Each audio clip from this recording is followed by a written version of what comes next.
किन्नर एक ऐसा समाज जो ना स्त्री का होता है और ना ही एक पुरुष का, जिन्हें थर्ड जेंडर का दर्जा प्राप्त है। सभी समाज के लोग इन्हें किन्नर, हिजड़ा और भी ना जाने किन किन तुच्छ नामों से पुकारते हैं। दोस्तों, भले ही आपने किन्नरों को हजारों बार देखा हो, लेकिन हमारा दावा है कि फिर भी आप इनके बारे में ज्यादा कुछ नहीं जानते। जी हाँ दोस्तों, आज के हमारे इस वीडियो में हम आपको किन्नरों के बारे में कुछ ऐसी वास्तविक बातें बताएंगे जो आपने आज से पहले कभी नहीं सुनी होगी। ये बातें आपको हैरान तो करेंगी ही, साथ ही आपको किन्नरों के बारे में सोचने पर मजबूर कर देंगी।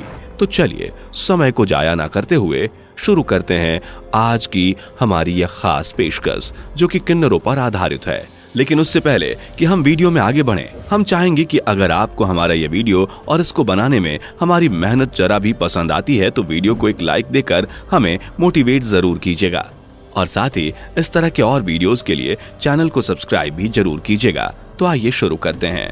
दोस्तों, सबसे पहले तो बात अगर किन्नरों की जनसंख्या की करें तो भारत देश में ही लगभग 5 लाख से भी ज्यादा किन्नर रहते हैं। जी हाँ, बता दें कि किन्नर समुदाय समाज से अलग ही रहता है और इसी कारण आम लोगों में उनके जीवन और रहन सहन को जानने की जिज्ञासा बनी रहती है। ज्योतिष शास्त्रों के अनुसार स्पर्म की अधिकता से पुत्र उत्पन्न होता है, रक्त की अधिकता से कन्या उत्पन्न होती है और वीर्य और रक्त समान हो तो किन्नर संतान उत्पन्न होती है। कहा यह भी जाता है कि ब्रह्मा जी की छाया से किन्नरों की उत्पत्ति हुई है और दूसरी मान्यता यह भी है कि अरिष्टा और कश्यप ऋषि से किन्नरों की उत्पत्ति हुई। महाभारत में भी जब पांडव 1 वर्ष का अज्ञातवास काट रहे थे तब अर्जुन 1 वर्ष तक किन्नर बृहन्नला बनकर रहा था। पुरानी मान्यताओं में कहा गया है कि शिखंडी को किन्नर ही माना गया है। शिखंडी के कारण ही अर्जुन ने भीष्म को युद्ध में हरा दिया था। किन्नरों का भी पुराने जमाने में एक गोल्डन एरा था।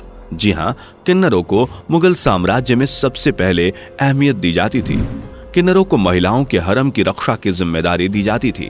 मुगल साम्राज्य का मानना था कि किन्नर हमारे समाज का एक अहम हिस्सा हैं और इसलिए उन्हें इतनी बड़ी जिम्मेदारी सौंपी गई। हर एक किन्नर में किसी भी पुरुष जितना ही बल होता है और उसी बल की बदौलत इतिहास में किन्नर सेना द्वारा बहुत सी जंगें भी लड़ी गईं।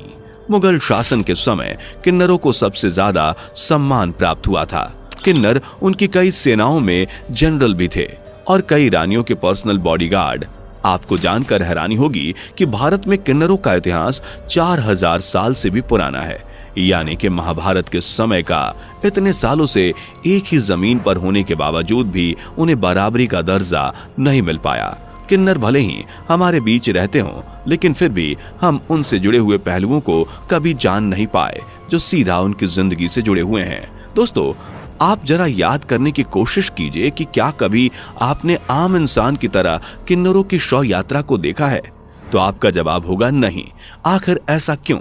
वह लोग भी तो इसी दुनिया में रहते हैं। तो दोस्तों, आपकी जानकारी के लिए बता दें कि किन्नर की भी शव यात्रा निकाली जाती है, पर रात में। जी हाँ, किन्नरों की शव यात्राएं रात में निकाली जाती हैं ताकि कोई आम इंसान ना देख ले। इसका कारण यह है कि जब कोई आम इंसान देख लेता है तो वह किन्नर दोबारा से किन्नर के रूप में ही जन्म लेता है। किन्नर कभी भी मुर्दे को जलाते नहीं बल्कि दफनाते हैं। जब किसी किन्नर की मौत हो जाती है तो पूरा किन्नर समुदाय 1 हफ्ते तक भूखा रहता है। किन्नर की मौत के बाद उसके शव को जूते चप्पलों से पीटा जाता है। यह भी इनकी एक परंपरा है। किसी किन्नर की मौत होने पर बाकी किन्नर मातम नहीं, खुशी मनाते हैं। इनके यहाँ ऐसी मान्यता है कि किन्नर की मृत्यु होने से उसे इस नर्क के समान जीवन से मुक्ति मिली है। दोस्तों, क्या आप यकीन करेंगे कि किन्नरों का विवाह भी होता है? जी हाँ दोस्तों, किन्नरों का भी विवाह होता है। इनका विवाह इनके आराध्य देव अरावन से होता है, वो भी मात्र 1 दिन के लिए, क्योंकि अगले दिन अरावन देवता की मौत हो जाती है और इसी के साथ इनका वैवाहिक जीवन खत्म हो जाता है। दोस्तों, बता दें कि देश भर में हर वर्ष किन्नरों की संख्या में 40 से 50 हजार की वृद्धि होती है। पूरे देश भर के तमाम किन्नरों में से 90% ऐसे होते हैं जिन्हें किन्नर बनाया जाता है। वक्त के साथ किन्नर बिरादरी में वे लोग भी शामिल होते चले गए हैं जो जनाना भाव रखते हैं। इनकी दुनिया का एक खौफनाक सच यह भी है कि यह समाज कुछ ऐसे लड़कों की तलाश में रहता है जो खूबसूरत हों, जिसकी चाल ढाल थोड़ी कोमल हो और जो ऊंचा उठने का ख्वाब देखता हो, एवं यह समुदाय उससे नजदीकी बढ़ाता है और फिर वक्त आते ही उसे बदिया कर दिया जाता है। बधिया मतलब उसके शरीर के हिस्से के उस अंग को काट देना जिसके बाद वह कभी लड़का नहीं रहता। बता दे कि जब भी किन्नरों के समूह में कोई नया किन्नर आता है तो उसका बहुत ही भव्य तरीके से स्वागत किया जाता है।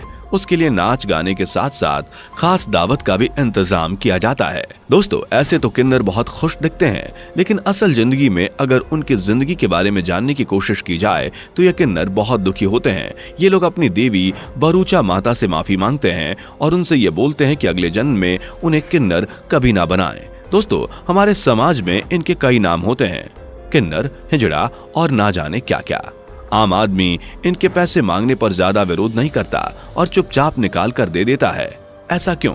बहुत से लोग ऐसा भी मानते हैं कि इनकी बद्दुआ नहीं लेनी चाहिए, पर क्यों नहीं लेनी चाहिए ये कोई नहीं बताता। सच्चाई तो यह है कि किसी को भी पता नहीं, तो बताएंगे कैसे। दरअसल किन्नरों की बद्दुआ इसलिए नहीं लेनी चाहिए क्योंकि ये बचपन से लेकर बड़े होने तक दुखी ही रहते हैं। ऐसे में दुखी दिल की दुआ और बद्दुआ लगना स्वाभाविक है। बता दें कि साल में एक बार किन्नर फेस्टिवल मनाया जाता है। यह फेस्टिवल मद्रास से 200 मील दूर कुआगम गांव में होता है, जहां सभी किन्नर जश्न मनाते हैं।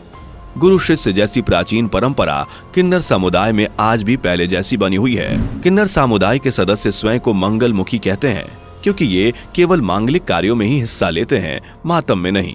किन्नर ज्यादातर तभी दिखाई देते हैं जब घरों में कोई शुभ कार्य हो रहा हो, जैसे नई शादी होना या बच्चे का जन्म होना आदि। ऐसे मौके पर किन्नर घरों में आते हैं, आशीर्वाद देते हैं और साथ ही दक्षिणा के रूप में कुछ पैसे भी लेकर जाते हैं। ऐसी मान्यता है कि किन्नरों की दुआ में बड़ी ताकत होती है और किन्नरों को दान देना बड़े पुण्य का काम है। किन्नर की दुआएं किसी भी व्यक्ति के बुरे समय को दूर कर सकती हैं। माना जाता है कि इन्हें भगवान श्री राम से वनवास के बाद वरदान प्राप्त है। कहा जाता है कि अगर आप धन की कमी से जूझ रहे हो तो किन्नर से 1 रुपए का सिक्का लेकर अपने पर्स में रखें। अगर किन्नर आपको सिक्का दे देते हैं तो उसे हरे रंग के कपड़े में लपेटकर पर्स में रखें या तिजोरी में रख दें। ऐसा करने से कभी धन की कमी नहीं होती।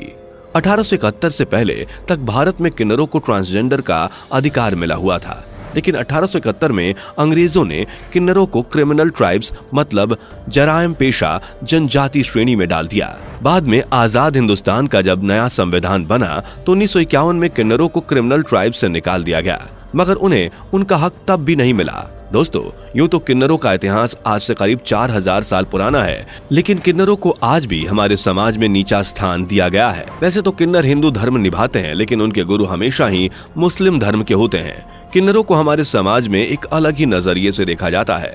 आज भी किन्नरों को हमारे समाज में वो जगह नहीं मिली जिसके वो हकदार हैं।